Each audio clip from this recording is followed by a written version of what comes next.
Hi ಸ್ನೇಹಿತರೆ ನಮಸ್ಕಾರ hope you all are doing good and welcome back to Rudresh Reddy YouTube channel.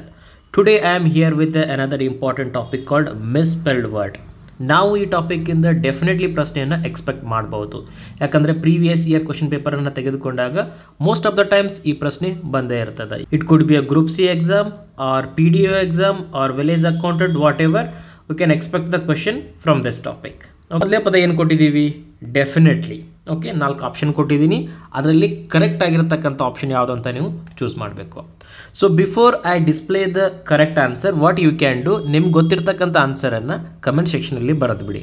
So ನಿಮ್ಗೇನಾಗ್ತದೆ, practice ಆದಂಗೆ ಆಗ್ತದೆ, a kind of revision ಅಂತ ನಾವು ಹೇಳ್ಬೋದು. ಓಕೆ, ಸದ್ಯಕ್ಕೆ ನೋಡಿ ಯಾವುದು ಸರಿಯಾಗಿರ್ತಕ್ಕಂಥ ಉತ್ತರ ಇದರಲ್ಲಿ ಡೆಫಿನೆಟ್ಲಿ ಎಲ್ಲ ಸೇಮ್ ಮೀನಿಂಗ್ ಕೊಡ್ತಾ ಇದೆ, ಅಂದರೆ ಎಲ್ಲವೂ ಪ್ರೊನೌನ್ಸ್ ಮಾಡಲಿಕ್ಕೆ ಸೇಮ್ ಇದ್ದಾವೆ. But here and there spelling mistakes ಇರ್ತದೆ. ಫಾರ್ ಎಕ್ಸಾಂಪಲ್ ಇಲ್ಲಿ ನೋಡಿ NIT ಅಂತ ಇದೆ, ಇಲ್ಲಿ NAT ಅಂತ ಇದೆ, ರೈಟ್, ಇಲ್ಲಿ EFI ಅಂತ ಇದೆ, ಮೇಲ್ಗಡೆ EF, ಈ ರೀತಿ ಸ್ಮಾಲ್ ವೇರಿಯೇಷನ್ಸ್ ಇರ್ತದೆ.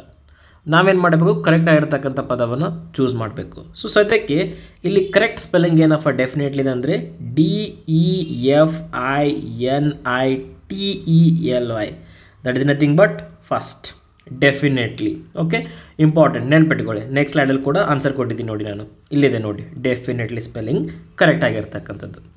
ಎರಡನೇ ಪದ ಹೋಗೋಣ, that is ಎಂಬರಾಸ್. Okay, so this is very important. ಬಹಳಷ್ಟು ಜನ ಕನ್ಫ್ಯೂಷನ್ ಮಾಡ್ಕೋತಾರೆ ಈ ಪದವನ್ನು ನೋಡಿದಾಗ. ಎಲ್ಲರೂ ಏನು ಅನ್ಕೋತಾರೆ, ಡಬಲ್ ಆರ್ ಬರುತ್ತೋ, ಸಿಂಗಲ್ ಆರ್ ಬರುತ್ತೋ, ಡಬಲ್ ಎಸ್ ಬರುತ್ತೋ, ಸಿಂಗಲ್ ಎಸ್ ಬರುತ್ತೋ. That is the major mistakes many of the people do it here. Okay, so ಏನಪ್ಪ ಕರೆಕ್ಟ್ ಸ್ಪೆಲ್ಲಿಂಗ್ ಯಾವುದಿದಕ್ಕೆ? EMBARRASS. ಡಬಲ್ ಆರ್ನೂ ಬರ್ತದೆ, ಡಬಲ್ ಎಸ್ನೂ ಬರ್ತದೆ. ಕೆಲವೊಂದಿಷ್ಟು ಜನ ಇನ್ನು ಹರಿಬರಿ what they will do, they will simply think like ಒಂದೇ ಆರ್ ಬರ್ತದೆ, EMBARRASS ಈ ರೀತಿ ಹಾಕ್ತಾರೆ, ಅಥವಾ EMBARRAS ಅಂತ ಹಾಕಿಬಿಡ್ತಾರೆ. ಆಬ್ವಿಯಸ್ಲಿ ಆಗ್ತದೆ, ನಾವು ಯಾಕಂದರೆ ಎಕ್ಸಾಮ್ ಬರಬೇಕಂತ ಟೆನ್ಷನಲ್ಲಿ ಇರ್ತೀವಿ, ಇದಾಗ್ಬೋದು ಅದಾಗ್ಬೋದು ಕನ್ಫ್ಯೂಷನ್ ಮಾಡ್ಕೋತಾ ಇರ್ತೀವಿ. ಬಟ್ ಈ ಪದ ಬಂದಾಗ ನೆನ್ಪಿಟ್ಕೊಳ್ಳಿ, ಅಲ್ಲಿ ಬರೋದು double R double S. Okay, option B is the right answer. ನೋಡ್ಬೋದು ಸ್ಕ್ರೀನ್ ಮೇಲೆ ನೀವು, EMBARRASS. Next word maintenance. Okay, ಈ ಪದ ಅಂತೂ ರೆಗ್ಯುಲರ್ ಆಗಿ ನಾವು ಬಳಸ್ತಾನೆ ಇರ್ತೀವಿ ಡೇ ಟು ಡೇ ಆಕ್ಟಿವಿಟೀಸಲ್ಲಿ. ಸೊ ಇದಕ್ಕೆ best examples, monthly you will get an emails from the banks. Take an example of HDFC. ನಿಮ್ದು HDFC ಬ್ಯಾಂಕ್ ಇದೆ ಅಂದ್ಕೊಳ್ಳಿ, monthly they will do the some upgradation in their applications. ಏನೋ ಒಂದು ಬಗ್ ಇತ್ತಂದರೆ fix ಮಾಡೋದು ಅಥವಾ ಹೊಸ ಫೀಚರ್ ಆ್ಯಡ್ ಮಾಡೋದು ಮಾಡ್ತಾ ಇರ್ತಾರೆ. ಅಂಥ ಟೈಮಲ್ಲಿ ಅವ್ರು ಏನು ಮಾಡ್ತಾರೆ, ಯಾರು ಟ್ರಾನ್ಸಾಕ್ಷನನ್ನು ಮಾಡಬೇಡಿ, ಅದಕ್ಕೋಸ್ಕರ ಒಂದು ಮೇಲ್ ಕಳಿಸ್ತಾರೆ ನಿಮ್ಗೆ ಅವ್ರು, ಏನಂತ, maintenance activities going on, don't do the transaction. Maintenance activity, right. ಆ ಒಂದು ಪದದ ಸ್ಪೆಲ್ಲಿಂಗನ್ನು ನಾವು ಕೇಳ್ತಾ ಇರೋದು ಇಲ್ಲಿ. ನೋಡಿ ಎಲ್ಲವೂ ಸೇಮ್ ಅನಿಸ್ತದೆ. ಯಾವುದು ಕರೆಕ್ಟ್ ಇದಕ್ಕೆ? Correct answer is MAINTENANCE. ಎಲ್ಲದ ಇದು? ಎಸ್, ಇಲ್ಲಿದೆ ನೋಡಿ, MAINTENANCE. Option B is the right answer. ನೋಡ್ಬೋದು ಸ್ಕ್ರೀನ್ ಮೇಲೆ, ನೀವು ಆನ್ಸರ್ ಕೊಟ್ಟಿದ್ದೀವಿ ಅದನ್ನು ಕೂಡ, ಆಪ್ಷನ್ ಬಿ ಅಂತ ಹೇಳಿ. ಸೊ ನಾನು ಪದೇ ಹೇಳ್ತಾ ಇದ್ದೀನಿ ಗೈಸ್, ಜಸ್ಟ್ ಕ್ವಶನ್ ಆನ್ಸರ್ ನೋಡಬೇಡಿ, ನಿಮ್ಗೆ ಅನಿಸಿರೋ ಆಪ್ಷನನ್ನು before I display the correct answer ನೀವು ಕಮೆಂಟಲ್ಲಿ ತಿಳಿಸ್ಬೇಡಿ. ನಿಮ್ಗೆ ಪ್ರಾಕ್ಟೀಸ್ ಆಗುತ್ತೆ, ಡೆಫಿನೆಟ್ಲಿ ಹೆಲ್ಪ್ ಆಗ್ತದೆ ಅದು, ಅಲ್ವಾ? ನೆಕ್ಸ್ಟ್ ಎಕ್ಸಾಂಪಲ್ಗೆ ಹೋಗೋಣ, ದಟ್ ಈಸ್ ರೆಕಮೆಂಡ್. ಓಕೆ, ಇಲ್ಲಿ ಇಂಪಾರ್ಟೆಂಟಾಗಿ ಬರ್ತಕ್ಕಂಥದ್ದು ಯಾವುದಪ್ಪ ಅಂದರೆ ಎಮ್. ಸೊ ಬಹಳಷ್ಟು ಜನ ಇಲ್ಲೇ ಕನ್ಫ್ಯೂಷನ್ ಮಾಡ್ಕೊಳ್ತಾರೆ, ಸಿಂಗಲ್ ಎಮ್ ಬರ್ತದನ, ಡಬಲ್ ಎಮ್ ಬರ್ತದನ. ಈವನ್ ಎಕ್ಸಾಮಿನರ್ ಕೂಡ ಹಂಗೆ ಕೊಟ್ಬಿಟ್ಟಿರ್ತಾನೆ, ಕೆಲವೊಂದು ಕಡೆ ಸಿಂಗಲ್ ಎಮ್ ಕೊಡ್ತಾನೆ, ಕೆಲವೊಂದು ಕಡೆ ಡಬಲ್ ಎಮ್ ಕೊಡ್ತಾನೆ. What is the correct answer for the recommend, ಅಲ್ವಾ? Option A is the right answer. RECOMMEND, recommend. ಇಲ್ಲಿ ಡಬಲ್ ಎಮ್ ಬರ್ತದೆ, ಇದನ್ನು ಅರ್ಥ ಮಾಡ್ಕೋಬೇಕು ನೀವು. ಆಪ್ಷನ್ 1 ಸರಿಯಾಗಿರ್ತದೆ. ಈ ಒಂದು ಆಪ್ಷನ್ 2 ಅಲ್ಲಿ ಡಬಲ್ ಎಮ್ ಕೊಟ್ಟರು ಕೂಡ ಇಲ್ಲೇನು ಮಾಡಿದ್ದಾರೆ, ಎನ್ ಆದ ನಂತರ ಇ ಅಂತ ಎಕ್ಸ್ಟ್ರಾ ಲೆಟರನ್ನು ಆ್ಯಡ್ ಮಾಡಿದ್ದಾರೆ. ಸರ್ ಆಪ್ಷನ್ 2ನಲ್ಲೂ ಡಬಲ್ ಎಮ್ ಇದೆಯಲ್ಲ, ಅದು ಯಾಕೆ ಕರೆಕ್ಟ್ ಆಗಲ್ಲ? Yes, there is a small mistake here, you can see it, right. Extra E ಅನ್ನು ಆ್ಯಡ್ ಮಾಡಿದ್ದಾರೆ ಅವರು, just to make a confuse to you guys, ಸರಿನಾ? ಸೊ ರೈಟ್ ಆನ್ಸರ್ ಏನಾಗಿರ್ತದೆ? Option 1 RECOMMEND, recommend. Next privilege, very important. ಬಹಳಷ್ಟು ಜನ ಈ ಶಬ್ದವನ್ನು difficult ಅನ್ಕೊಂಡ್ಬಿಡ್ತಾರೆ, ಇದು ಬಂದ ತಕ್ಷಣ ಟೆನ್ಷನ್ ಸ್ಟಾರ್ಟ್ ಆಗಿಬಿಡುತ್ತೆ, ಯಪ್ಪ ಏನಾಗಿರಬೇಕು ಇದಕ್ಕೆ ಸರಿಯಾಗಿರ್ತಕ್ಕಂಥ ಆನ್ಸರ್ ಅಂತ ಹೇಳಿ. ನೋಡಿ ಎಲ್ಲವೂ ಸೇಮ್ ಅನ್ನಿಸ್ತಾ ಇದ್ದಾವೆ. ಪ್ರಿವಿಲೇಜ್, PRIVILIGE ಆಗ್ತದನ, ಅಥವಾ ಆಪ್ಷನ್ ಬಿ ಆಗ್ತದನ, ಸಿ ಆಗ್ತದನ, ಡಿ ಆಗ್ತದನ? Right answer is PRIVILEGE. VILEGE privilege ಹಿಂಗಂತ ಬರಿಬೇಕು. ಸೊ ಯಾವುದರಲ್ಲಿ ಇದೆ ಕರೆಕ್ಟ್ ಆಪ್ಷನ್ ಇದು? ಎಸ್, ಇಲ್ಲಿದೆ ನೋಡಿ, PRIVILEGE ಅಲ್ವಾ? So option D is the right answer. So ಬರಿತಾ ಇದ್ದೀರಾ, ಹೋಪ್ ನೀವು ಟೈಪ್ ಮಾಡ್ತಾ ಇದ್ದೀರಾ ಅಂತ ಅನ್ಕೊಂತೀನಿ ಕಮೆಂಟ್ ಸೆಕ್ಷನಲ್ಲಿ. As this is a recorded video, I can not see right now, but when I uploaded in to the YouTube channel, please do comment when you are watching the video. ಸರಿನಾ? Option 4 is the right answer. Next ಪದಕ್ಕೆ ಹೋಗೋಣ, that is necessary. So ಈ necessary ಪದದಲ್ಲಿ one thing is clear, ಎಲ್ಲರಿಗೂ ಗೊತ್ತಿರ್ತದ, ಕೊನೆಗೆ ಯಾವಾಗಲೂ RY ಬರ್ತದ ಅಂತೇಳಿ. ಸೊ ಈಸಿಲಿ ನಾವೇನು ಮಾಡ್ಬೋದು, ಇದನ್ನು ಮತ್ತು ಇದನ್ನು ಎಲಿಮಿನೇಟ್ ಮಾಡ್ಬೋದು. ಉಳಿದಿರೋದು ಯಾವುದು? ಈ RY. ಬಟ್ ಇಲ್ಲಿ ಏನದ ಚೇಂಜಸ್ ನೋಡಿ, ಅಲ್ಲಿ ಸಿಂಗಲ್ ಸಿ ಬರ್ತದನ ಅಥವಾ ಡಬಲ್ ಸಿ ಬರ್ತದನ ಅನ್ನೋದು ಇಂಪಾರ್ಟೆಂಟ್ ಆಗ್ತದೆ. ನೆಸಸರಿಯಲ್ಲಿ ಯಾವಾಗಲೂ ಸಿಂಗಲ್ ಸಿ ಮತ್ತು ಡಬಲ್ ಎಸ್ ಬರ್ತದ. ಸೊ ಸಿಂಗಲ್ ಸಿ ಮತ್ತು ಡಬಲ್ ಎಸ್, ಆಪ್ಷನ್ 1 ಈ ಒಂದು ಪದದಲ್ಲಿ ನಾವು ನೋಡ್ಬೋದು. ಸೊ ಸರಿಯಾಗಿರ್ತಕ್ಕಂಥ ಉತ್ತರ ಇದು, NECESSARY, ನೆಸಸರಿ. ಸೊ ಇದು ತಪ್ಪು, ಇದು right. You can see the same thing over the screen, NECESSARY. I'm just repeating it again, guys. All these questions I have taken it from the previous exams. It could be like SSC CGL or our Karnataka exams. Very important. Okay na? Next. ಮುಂದಿನ ಪದಕ್ಕೆ ಹೋಗೋಣ, that is ಹರಾಸ್. ಕೇಳ್ತಿರಲ್ಲ ನೀವು, harassment ಅಂತ ಹೇಳಿ. S, ಅದರಲ್ಲಿ ಮೆಂಟನ್ನು remove ಮಾಡಿ ನಾನು just ಹರಾಸ್ ಮಾತ್ರ ಕೊಟ್ಟಿದ್ದೀನಿ. ಸೊ ಏನಪ್ಪ ಕರೆಕ್ಟ್ ಆಗಿರ್ತಕ್ಕಂಥ ಸ್ಪೆಲ್ಲಿಂಗ್ ಈ ಹರಾಸ್ಗೆ? HARASS, HARRAS, HARRASS, ಇದಂತೂ ಆಗಲ್ಲ, ಕ್ಲಿಯರ್ ಆಗಿ ಹೇಳ್ಬೋದು. ಇನ್ನು ಉಳಿದಿರೋದು ಈ 3 ಆಪ್ಷನ್, ಇದರಲ್ಲೇ ಒಂದು ಆಗ್ತದೆ. ಅಲ್ಲಿ ಡಬಲ್ ಆರ್ ಬರ್ತದನ, ಸಿಂಗಲ್ ಆರ್ ಬರ್ತದನ, ಡಬಲ್ ಎಸ್ ಬರ್ತದನ, ಸಿಂಗಲ್ ಎಸ್ ಬರ್ತದನ. That is the main thing here. Harass ಎಂಬಲ್ಲಿ HARASS ಈ ರೀತಿ ಬರ್ತದೆ. ಸೊ ಎಲ್ಲದ ಇಂಥದ್ದು? ಎಸ್, ಇಲ್ಲಿದೆ ನೋಡಿ, HARASS. ನೆನ್ಪಿಟ್ಕೊಳ್ಳಿ, ಅಲ್ಲಿ ಬರೋದು single R, not a double R. ಸರಿನಾ? ನೆಕ್ಸ್ಟ್ ಪಾಯಿಂಟ್, ಈ ಒಂದು ಸ್ಕ್ರೀನ್ ಮೇಲೆ ನೋಡ್ತಾ ಇದ್ದೀರಾ, ಅದನ್ನೇ. ಮುಂದಕ್ಕೆ ಹೋಗೋಣ. ಮುಂದಿನ ಪದ ಏನದ? ಆರ್ಗ್ಯುಮೆಂಟ್. ಸಿಂಪಲ್ ಆಗಿದೆ, ಬಟ್ ಕನ್ಫ್ಯೂಷನ್ ಮಾಡ್ಕೋಬೋದು ಅನ್ನೋ ಕಾರಣಕ್ಕೋಸ್ಕರ ಈ ಪದವನ್ನು ಕೂಡ ನಾನು ಆ್ಯಡ್ ಮಾಡಿದ್ದೀನಿ. ಆರ್ಗ್ಯುಮೆಂಟ್ ಸ್ಪೆಲ್ಲಿಂಗ್ ಏನು? ARGUMENT. ಎಲ್ಲದ ಇದು ನೋಡಿದಾಗ? ಎಸ್, 1ನೇ ಪದದಲ್ಲಿ ಆರ್ಗ್ಯುಮೆಂಟ್ ಸ್ಪೆಲ್ಲಿಂಗ್ ಕರೆಕ್ಟ್ ಅದ, ಉಳಿದಿರೋ 3 ತಪ್ಪಾಗ್ಯದ. So right answer is option A, argument. ಸರಿನಾ? ಮುಂದಿನ ಪದಕ್ಕೆ ಹೋಗೋಣ, that is calendar. Simple, calendar ಅಂತೂ ನಾವು ಡೇ ಟು ಡೇ ಲೈಫಲ್ಲಿ ಬಳಸ್ತೀವಿ. ದಿನಾಂಕ ನೋಡಲಿಕ್ಕೆ ಇವನ್ ಮುಂಚೆ ಎಲ್ಲ ಪೇಪರಲ್ಲಿ ಗೋಡೆಗೆಲ್ಲ ಹಾಕೊಂಡು ನೋಡ್ತಾ ಇದ್ವಿ ಮನೆಗಳಲ್ಲಿ, ಇವಾಗಂತೂ ಮೊಬೈಲಲ್ಲೇ ಬಂದುಬಿಟ್ಟಿದೆ calendar. No worries, but spelling important ಆಗ್ತದೆ. ಕ್ಯಾಲೆಂಡರ್ ಅನ್ನೋದು ಡೈಲಿ ಯೂಸ್ ಮಾಡಿಬಿಟ್ಟಿವಿ ಪದವನ್ನು ನಾವು, ಕ್ಯಾಲೆಂಡರ್ ನೋಡಿ ಅಂತ ಹೇಳಿ. But what is the spelling of it? ಎಕ್ಸಾಮಲ್ಲಿ ಅದು ಇಂಪಾರ್ಟೆಂಟ್ ಆಗ್ತದೆ. ಈ ಒಂದು ನಿಮ್ಗೆ ಗೊತ್ತಿದ್ರೂ ಕೂಡ ಎಕ್ಸಾಮ್ ಹಾಲಲ್ಲಿ ಟೆನ್ಷನ್ಗೆ ಮರ್ತೋಗ್ಬಿಡ್ತೀರಾ.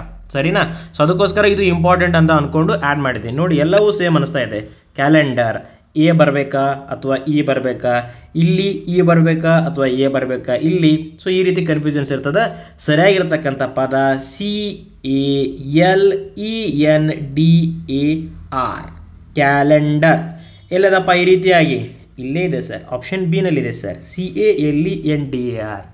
ನೆನ್ಪಿಟ್ಕೊಳ್ಳಿ, ಇಂಪಾರ್ಟೆಂಟ್ ಪದ ಆಗ್ತದೆ, ಕೇಳ್ಬೋದು ಇದನ್ನು. ಸರಿನಾ? So calendar 2 is the correct one. Next one, conscience. ಏನಿದೆ? ಕನ್ಸೈನ್ಸ್ ಅಂತ ಇದೆ.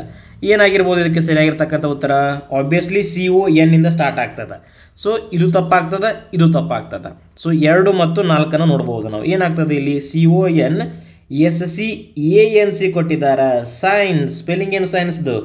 SCIENC. ಸೊ SCIENC ಎಲ್ಲದ? ಇಲ್ಲದ ಸರ್. ಹಾಗಿದ್ರೆ ಯಾವ್ದು ಸರಿ ಆಗ್ತದೆ? ಡೆಫಿನೆಟ್ಲಿ ಈ ಪದ ಕರೆಕ್ಟ್ ಆಗಿದೆ, ಈ 4 ಗಮನಿಸಿದಾಗ. ಸೊ ಇದನ್ನು ಆ್ಯಡ್ ಮಾಡಲಿಕ್ಕೆ ಪ್ರಮುಖ ಉದ್ದೇಶ ಏನಪ್ಪ ಅಂದರೆ ಸ್ನೇಹಿತರೆ, ಕೆಲವೊಂದು ಸಲ ಹೆಂಗಾಗಿರ್ತದೆ ಅಂದರೆ 2 ಪದಗಳು ಕೂಡ್ಕೊಂಡು ಒಂದಾಗಿರ್ತದೆ. ಅಂಥ ಸಮಯದಲ್ಲಿ ನಿಮಗೆ ಒಂದು ಪದದ ಮೀನಿಂಗ್ ಅಥವಾ ಸ್ಪೆಲ್ಲಿಂಗ್ ಕರೆಕ್ಟಾಗಿ ಗೊತ್ತಿದ್ರು that is more than sufficient ಆಗ್ತದೆ. ಫಾರ್ ಎಕ್ಸಾಂಪಲ್, ಇಲ್ಲಿ ಸೈನ್ಸ್ ಅಂತ ನೋಡ್ತಾ ಇದ್ದೀರಾ ನೀವು, ಅಂದರೆ ವಿಜ್ಞಾನ ಕನ್ನಡದಲ್ಲಿ. ಸೈನ್ಸ್ ಅನ್ನೋ ಸ್ಪೆಲ್ಲಿಂಗ್ ಗೊತ್ತಿದ್ರೆ ನೀವು ಇದನ್ನು ಈಸಿಯಾಗಿ ಐಡೆಂಟಿಫೈ ಮಾಡ್ಬೋದು. ಟೋಟಲ್ ಪದದ ಮೀನಿಂಗ್ ನಿಮಗೆ ಗೊತ್ತಿರದೇ ಇರ್ಬೋದು, that is secondary. But half of the ಪದದ ಒಂದು ಅರ್ಥ ಗೊತ್ತಿದೆಯಲ್ಲ ನಿಮಗೆ, ಎರಡು ಪದಗಳು ಕೂಡ್ಕೊಂಡು ಆಗಿರ್ತದೆ ಕೆಲವೊಂದು ಸಲ ಮತ್ತೊಂದು ಪದವನ್ನು ನೋಡಬೇಕಾದಂಥ ಸಮಯದಲ್ಲಿ. ಸೊ ಟೋಟಲ್ ಆಗಿ ನಾನು ಏನು ಹೇಳಕ್ಕೆ ಪ್ರಯತ್ನ ಪಡ್ತಾ ಇದ್ದೇನೆ ಅಂದರೆ, ಎಕ್ಸಾಮಲ್ಲಿ ಸಪೋಸ್ ಏನಾದರೂ ದೊಡ್ಡ ಪದ ಕೊಟ್ಟಿದ್ರೆ ಅದನ್ನು ಸ್ಪ್ಲಿಟ್ ಮಾಡೋಕ್ಕೆ ಟ್ರೈ ಮಾಡಿ. ಸ್ಪ್ಲಿಟ್ ಮಾಡಿ ಸ್ಪೆಲ್ಲಿಂಗನ್ನು ಐಡೆಂಟಿಫೈ ಮಾಡೋಕ್ಕೆ, ಗುರುತಿಸೋಕ್ಕೆ ಟ್ರೈ ಮಾಡಿ. ಅವಾಗ ಈಸಿ ಆಗ್ತದೆ ಅನ್ನೋದು ನನ್ನ ಉದ್ದೇಶ ಆಗ್ಯದ. ಸರಿನಾ? ಸೊ ನೋಡಿ, ಕರೆಕ್ಟ್ ಆಗಿರ್ತಕ್ಕಂಥ ಉತ್ತರ CONSCIENCE. ಸರಿನಾ? ನೆಕ್ಸ್ಟ್ ಮುಂದಿನ ಪದ ಏನದ? ಕಾನ್ಸಿಯಸ್. ಓಕೆ, ಕಾನ್ಸಿಯಸ್ ಏನು ಸ್ಪೆಲ್ಲಿಂಗ್ ಕರೆಕ್ಟ್ ಆಗಿರ್ತಕ್ಕಂಥದ್ದು? ಅದಕ್ಕೆ 4 ಇಲ್ಲೂ ಕೂಡ ಸೇಮ್ ಅನ್ನಿಸ್ತಾ ಇದೆ ಸರ್. SCIOUS ಬರಬೇಕು ಅಂದರೆ ಕರೆಕ್ಟ್. ಅದು ಈ ಒಂದು ಎಕ್ಸಾಕ್ಟ್ ಪದ ಎಲ್ಲಿ ಕಾಣ್ತಾ ಇದೆ ನಮಗೆ? ಇಲ್ಲಿ ಇಲ್ಲ, ಇಲ್ಲಿ ಇಲ್ಲ, ಇಲ್ಲಿ ಇಲ್ಲ, ಇಲ್ಲಿ ಕಾಣ್ತಾ ಇದೆ. So conscious exact spelling CONSCIOUS, conscious ಅಲ್ವಾ? ನೆಕ್ಸ್ಟ್ ಒನ್ ಬರೋದು ಎಕ್ಸಿಸ್ಟೆನ್ಸ್. ಈ ಎಲ್ಲ ನೋಡಿ, ಎಲ್ಲವೂ ಇಲ್ಲಿ ಸೇಮ್ ಅನ್ನಿಸ್ತಾ ಇದೆ. ಬಟ್ ಈ ಪ್ರಶ್ನೆಗೆ ಸರಿಯಾಗಿರ್ತಕ್ಕಂಥ ಉತ್ತರ ಆಪ್ಷನ್ 2. ಮುಂದಿನ ಪದಕ್ಕೆ ಹೋಗೋಣ. That is occasion. ಯಾವುದಪ್ಪ ಅಕೇಷನ್ ಸ್ಪೆಲ್ಲಿಂಗ್? ಅಲ್ಲಿ ಡಬಲ್ ಸಿ ಬರೋದ, ಸಿಂಗಲ್ ಸಿ ಬರ್ತದ. ಅಲ್ಲಿ ಡಬಲ್ ಎಸ್ ಬರ್ತದನ, ಸಿಂಗಲ್ ಎಸ್ ಬರ್ತದನ, ಎ ಬರ್ತದನ, ಓ ಬರ್ತದನ. ಲಾಟ್ ಆಫ್ ಕನ್ಫ್ಯೂಷನ್ಸ್ ಈ ಸ್ಪೆಲ್ಲಿಂಗ್ ಬಂದುಬಿಟ್ರೆ ಅಂತೂ. What is the correct spelling? OCCASION, occasion. So this is the right answer. So ನೋಡ್ಬೋದು, ಇಲ್ಲಿ ಡಬಲ್ ಎಸ್ ಬಂದಿದೆ, ಆಗಲ್ಲ. ಇಲ್ಲಿ ಓ ಬಂದಿದೆ, ಆಗಲ್ಲ. ಇದಂತೂ ಆಗೋದೇ ಇಲ್ಲ. ರೈಟ್? ಸರಿಯಾಗಿರ್ತಕ್ಕಂಥದ್ದು ಸ್ಪೆಲ್ಲಿಂಗ್ ಏನಪ್ಪ ಅದರದ್ದು? OCCASION, ಅಕೇಷನ್ ಅಂತೇಳಿ ಕರಿತೀವಿ. Next receive. ಇದಂತೂ ಸೂಪರ್ ಇಂಪಾರ್ಟೆಂಟ್, ಹೆವಿ ಬಂದುಬಿಟ್ಟಿದೆ ನಿಮಗೆ ಎಕ್ಸಾಮಲ್ಲಿ. ಇದು ಎಕ್ಸಾಮಿನರ್ ಫೇವರೇಟ್ ಕ್ವಶನ್ ಇದು. ಅದಂತೂ ಗೊತ್ತಿಲ್ಲ, ಮಿಸ್ಪೆಲ್ ವರ್ಡ್ ಅಂತ ಬಂದರೆ ಎಕ್ಸಾಮಿನರ್ ಫಸ್ಟ್ ಬರೋ ಕ್ವಶನ್ ಯಾವುದಪ್ಪ ಅಂದರೆ ರಿಸೀವ್. ಯಾಕಂದರೆ ತುಂಬ ಜನ ಇದರಲ್ಲಿ ಕನ್ಫ್ಯೂಸ್ ಮಾಡ್ಕೋತಾರೆ. ಬಹಳಷ್ಟು ಜನ ರಾಂಗ್ ಆಗಿ ಕ್ಲಿಕ್ ಮಾಡ್ತಾರೆ ಇದನ್ನು. ಈ you practice many a time, but in the exam you will definitely make a mistake when it comes to receive. ಏನಪ್ಪ ಅದರ ಎಕ್ಸಾಕ್ಟ್ ಸ್ಪೆಲ್ಲಿಂಗ್? RECEIVE. ಇದು ಇಂಪಾರ್ಟೆಂಟ್. ಇಲ್ಲೇ ನಿಮಗೆ ಮಿಸ್ಟೇಕ್ ಆಗೋದು ಮೇನ್. ಅಲ್ಲೇನು ಮಾಡ್ತಾರೆ, ಹಿಂದೆ ಮುಂದೆ ಮಾಡ್ಕೊಟ್ಬಿಡ್ತಾರೆ ಅವರಲ್ಲಿ. ನಿಮ್ಗೆ ಗೊತ್ತಿರಬೇಕು correct spelling is RECEIVE. Okay, very very very important spelling ಇದು. ಬಹಳಷ್ಟು ಸಾರಿ ಬಂದಿದೆ ಈ ರಿಸೀವ್ ಅಂತಕ್ಕಂಥದ್ದು. ಸೊ ಮರಿಬಾರ್ದಿದ್ದನ್ನು ನೀವು. ಸರಿನಾ? ಸೊ ಸ್ಪೆಲ್ಲಿಂಗ್ ಗೊತ್ತಾಯಿತು ನಿಮಗೆ. And one more update, I will definitely upload all the slides in my YouTube channel and also in the WhatsApp group. Please you can download from there. Next example ಹೋಗೋಣ. That is super seed. Okay, super ಸೀಡಲ್ಲಿ ಇದು ತಪ್ಪಾಗ್ತದೆ, ಇದು ತಪ್ಪಾಗ್ತದೆ. ಈ ಎರಡು ಆಪ್ಷನ್ಗಳು main ಆಗಿ ಬರ್ತಾವೆ. ಎಲ್ಲವೂ ಸಿಮಿಲರ್ ಇದೆ ನೋಡಿ. SUPER, SUPER, EDE, EDE. A single letter difference is there. What is that? ಇದರಲ್ಲಿ ಸಿ ಬರ್ತಾ ಇದೆ, ಇದರಲ್ಲಿ ಎಸ್ ಬರ್ತಾ ಇದೆ. That is main thing here. ಬಹಳಷ್ಟು ಜನ ಏನು ಅನ್ಕೋತಾರಪ್ಪ ಇಲ್ಲ ಅಂತಂದರೆ ಸಿ ಬರ್ತದ ಅನ್ಕೊಂತಾರೆ. SUPERCED, ಸೂಪರ್ ಸೀಡ್, ಅದಕ್ಕೆ ಸಿ ಅನ್ಕೊಂತಾರೆ. ರಾಂಗ್. ಅಲ್ಲಿ ಬರೋದು SEDE, ಸೂಪರ್ ಸ್ಪೀಡ್. ಸ್ಪೆಲ್ಲಿಂಗ್ ಏನಪ್ಪ? SUPERSEDE. ಇದು ಗೊತ್ತಿರಬೇಕು ನಿಮಗೆ, ನೆನಪಿಟ್ಕೊಳ್ಳಿ. ಇದನ್ನು ಕೂಡ SSCಯಲ್ಲಿ ಕೇಳಿದ್ದಾರೆ, ಅದಕ್ಕೋಸ್ಕರ ಆ್ಯಡ್ ಮಾಡಿದ್ದೀನಿ. ನೆಕ್ಸ್ಟ್ ಬರೋದು ಸಪರೇಟ್ ಅಂತ ಇದೆ. ಓಕೆ, ಡೈರೆಕ್ಟ್ ಸ್ಪೆಲ್ಲಿಂಗನ್ನು ಡಿಸ್ಪ್ಲೇ ಮಾಡಿದ್ದೀನಿ. ಎಕ್ಸಾಕ್ಟ್ ಏನಂತ? SEPARATE. This is the right answer. ಸಪ್ರೇಟ್ಗೆ ಇಲ್ಲಿ ಭಾಳಷ್ಟು ಜನ ಏನು ಅನ್ಕೋತಾರೆ ಅಂದರೆ SEPE ಅನ್ಕೋತಾರೆ. ಓಕೆ, ಸಪರೇಟ್ PE ಅನ್ಕೊಂತಾರೆ, but no, that is PA. ಸರಿನಾ? ಅದಕ್ಕೋಸ್ಕರ ಈ ಪದವನ್ನು ಆ್ಯಡ್ ಮಾಡಿದ್ದೀನಿ. ನೆಕ್ಸ್ಟ್ ಪದ ಏನದ? ಅಕಮಡೇಟ್. ಇದು ಕೂಡ ತುಂಬ ಇಂಪಾರ್ಟೆಂಟ್. ರಿಸೀವ್ ಹೆಂಗೆ ನಾನು ತುಂಬ ಇಂಪಾರ್ಟೆಂಟ್ ಅಂತ ಹೇಳಿದೆ ಅಲ್ಲ, ಅಷ್ಟೇ ಮಹತ್ವವನ್ನು ಈ ಪದ ಕೂಡ ಪಡ್ಕೊಂಡದ. ಇದನ್ನು ಕೂಡ ಬಹಳಷ್ಟು ಸಲ ಎಕ್ಸಾಮಿನರ್ ಕೇಳಿದಾನೆ. ರಿಸೀವಿಗೆ ಎಷ್ಟು ಪ್ರಿಫರೆನ್ಸ್ ಅದ, ಅಕಮಡೇಟಿಗೂ ಅಷ್ಟು ಪ್ರಿಫರೆನ್ಸ್ ಕೊಡಲೇಬೇಕು ನಾವು, ಯಾಕಂದರೆ ತುಂಬ ಇಂಪಾರ್ಟೆಂಟ್. ಏನಾದರೂ ಸ್ಪೆಲ್ಲಿಂಗು ನೋಡಿ, ಡಬಲ್ ಸಿ ಬರ್ತದನ, ಡಬಲ್ ಎಮ್ ಬರ್ತದನ, ಸಿಂಗಲ್ ಸಿ ಬರ್ತದಲ್ಲ, ಡಬಲ್ ಎಮ್ ಬರ್ತದನ. That is the main problem here. Confusion ಇಲ್ಲೇ ಬರೋದು. ಡಬಲ್ ಸಿ, ಡಬಲ್ ಎಮ್ ಯಾವ್ದು ಬರ್ತದ? ಅಲ್ಲಿ ಬರೋದು ಡಬಲ್ ಸಿನೂ ಹೌದು, ಡಬಲ್ ಎಮ್ನೂ ಹೌದು. ಹಾಗಾದರೆ ಡಬಲ್ ಸಿ ಯಾವ್ಯಾವುದ್ರಲ್ಲಿದೆ? ಇದರಲ್ಲಿದೆ, ಇದರಲ್ಲಿದೆ, ಇದರಲ್ಲಿದೆ. ಇದಾಗಲ್ಲ. ಡಬಲ್ ಎಮ್ ಯಾವುದ್ರಲ್ಲಿದೆ? ಇದರಲ್ಲಿದೆ, ಇದರಲ್ಲಿದೆ, ಇದರಲ್ಲಿದೆ, ಇದರಲ್ಲಿಲ್ಲ. ಸೊ ಇದಾಗಲ್ಲ. ಉಳಿದಿರೋದು ಇದೆ ಎರಡು. ಹಾಗಾದ್ರೆ ಮತ್ತೇನು ಐಡೆಂಟಿಫೈ ಮಾಡಬೇಕಿಲ್ಲಿ? ಅಕಮಡೇಟಲ್ಲಿ ಎ ಬರ್ತದನ, ಓ ಬರ್ತದನ ಚೆಕ್ ಮಾಡಬೇಕು. ಸೊ ಅಲ್ಲಿ ಬರೋದು O. ACCOMMODATE. Accommodate is the right answer. ಸರಿನಾ? ಸೊ ಇವು ಹೆಂಗಪ್ಪ ಅಂದರೆ ನೀವು ಪ್ರಾಕ್ಟೀಸ್ ಮಾಡಿದರೆ ಮಾತ್ರ ಪರ್ಫೆಕ್ಟ್ ಆಗಲಿಕ್ಕೆ ಚಾನ್ಸಸ್ ಇರ್ತಕ್ಕಂಥ ಟಾಪಿಕ್ ಇದು. ಸೊ ಎಷ್ಟು ಪ್ರಾಕ್ಟೀಸ್ ಮಾಡ್ತೀರಾ ಅಷ್ಟು ಈಸಿ ಆಗ್ತದೆ ನಿಮಗೆ. ಮೋರ್ ಓವರ್ ಇವೇನು ಥೌಸಂಡ್ಸ್ ಆಫ್ ಪದಗಳಂತೇನಿಲ್ಲ. ಒಂದು ಮಿನಿಮಮ್ ನೀವು ಭಾಳ ಆದರೆ 200 to 300 ಪದಗಳು ಸಿಗ್ತಾವೆ.